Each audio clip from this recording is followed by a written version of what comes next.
Hi, and welcome to another episode of Hot Takes with me, the Silver Fox. Lord George Foulkes has said that Nicola Sturgeon had become a Pretendy PM rather than just filling her role as First Minister of a regional assembly.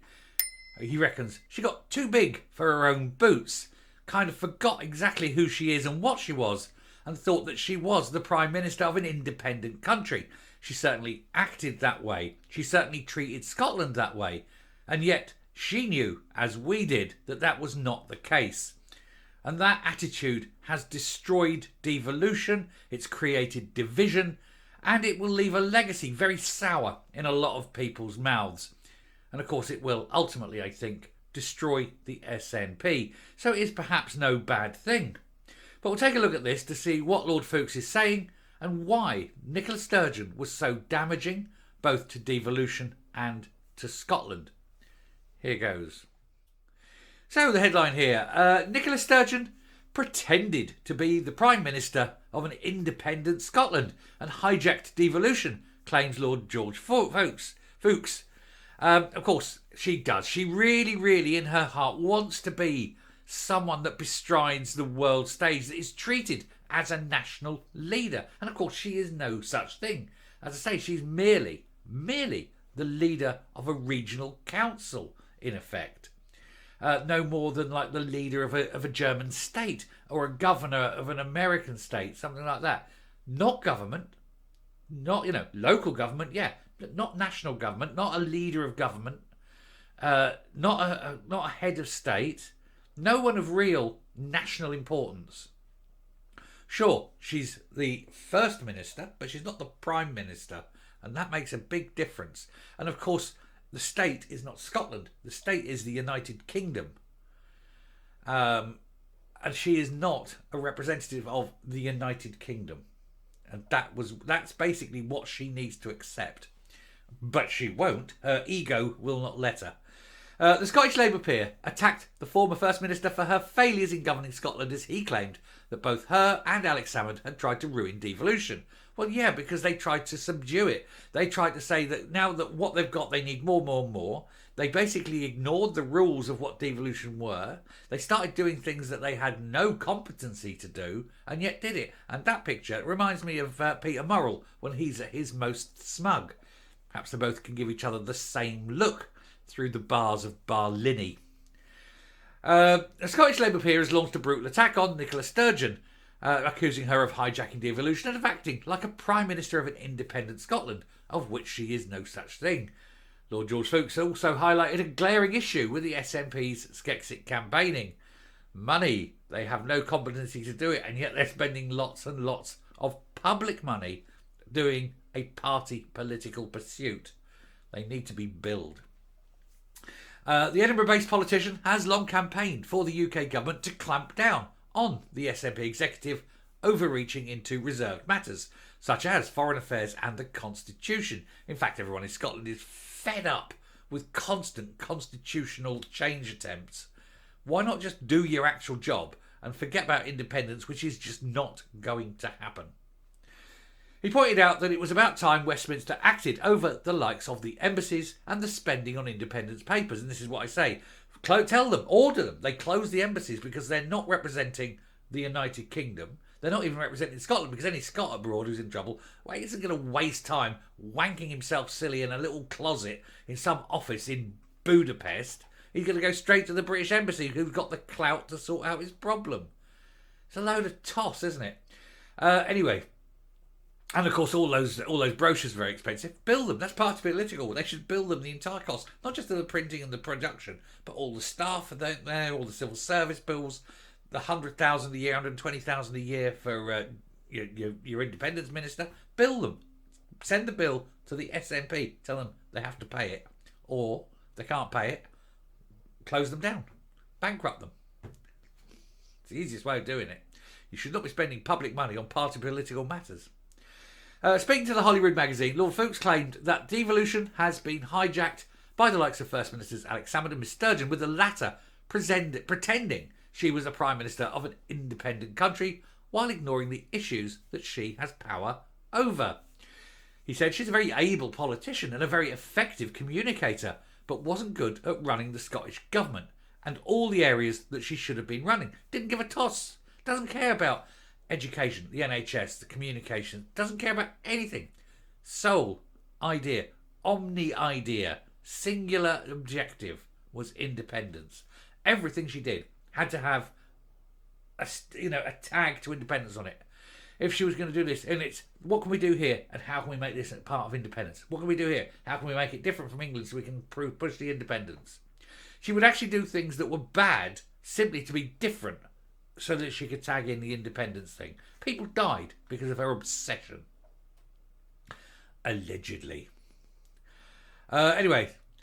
He said, it's the one thing I had my bee in my bonnet about. He said, they should be required to stick to spending the money I get, by whatever means they get it, on devolved areas, and not a penny on anything they're not competent to spend it on.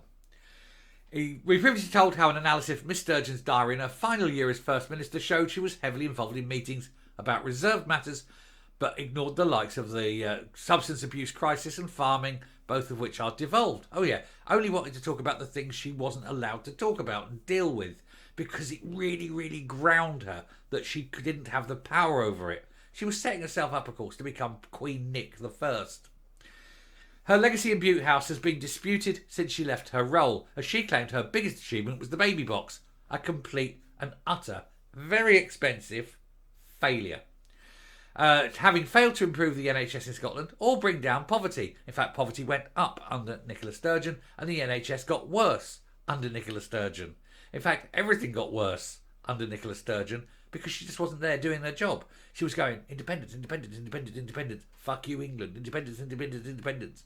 Fuck you, Boris. Independence, independence. That's all she had in her mind. She wasn't doing her job. Foulkes has got this right. Her arrest due to the SNP finances has also left her as a divisive figure. Oh, worse than that. She's not even divisive. I think we can all unite behind the idea that she's a terrible, terrible woman. Lord Foulkes welcomed the news that the UK's lead civil servant, Simon Case, is expected to publish fresh guidance on whether bureaucrats in Scotland can work on the likes of independence papers. He said he did admit that his predecessor had just let the Scottish Government get away with it. At the time, and that was the time... and the time was now, he said. There needed to be some control. Yes, there absolutely does. And make sure they don't spend on it, because if they spend on it, it's got to be fraudulent from now on. You say, right, bang, that's it, bill them. And just, I think you should bill them for everything before anyway. It will absolutely destroy them if you did. It's been suggested by the Labour politician's colleague Gordon Brown that the SNP executive be given more devolved powers, but this is something he disagrees with due to how ineffectual the current administration is. Well, if everything they've currently got is screwed up, giving them more means there's more stuff to be screwed up. You need to start pulling the powers back so that, people with wiser heads can actually get in and fix things, He says, the one thing I don't agree with Gordon on, he says, and I've told him this, is part of his proposal to give more power immediately to the Scottish Parliament and the Scottish Government. He said, I think that would be unwise. I think they've got enough at the moment and they need to show that they can use those powers effectively. They haven't been doing that. Hey, amen on that one, matey.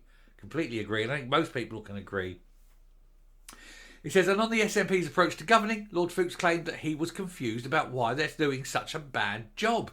He said, this has been their downfall, he says, in many ways. If I'd have been a nationalist and wanted to convince sceptics that independence was really a good thing, what I would have attempted to do was make devolution work really, really effectively and done things in the devolved areas that were different and exciting and said, look, if we can do this in the devolved areas, how much more could we do if we were independent? Exactly. If you sat there and said, right, education is our control. Let's make education brilliant. NHS, let's make the NHS brilliant. And then said to people, look, all the areas that we control, they're all now brilliant. Now we need to be independent so we can do all the other things and make them brilliant. And that's not what they've done. What they've done, they've taken the leaf out of the 1930 Germany handbook and said, let's make everything shit, blame the English. Germans obviously blame the Jews, but we'll blame the English and say, if only you give us the power, we can lead you to a bright new utopia where everything will be wonderful. Only, of course, it won't. It'll get worse and worse because you've got these buffoons and morons and hate-filled psychopaths running it. And that's doesn't work out well for anyone, does it? Anyway, I shall round off there, come up, and we will totally agree with George Foulkes on this one. Hey-ho. She certainly acted like she was the Prime Minister. She certainly sort of made everyone act around her like she was the Prime Minister. They gave due deference as though she was this all-powerful figure and that everything she said should be done. But she was only the First Minister of a regional assembly, much the same way as Wales or Northern Ireland. It's not the state. It's not a national government. But you couldn't tell her that. And she felt that she ought to be more important than she was. And of course, a lot of people let her get away with it, especially the likes of Boris Johnson. He could have clamped down on her. He could have cut the knees from her and said all that time over COVID, actually, no, Nicola, no, you're not having that. No, we're going to run this out of Cobra office. It's going to be a national emergency. You will do as you're told.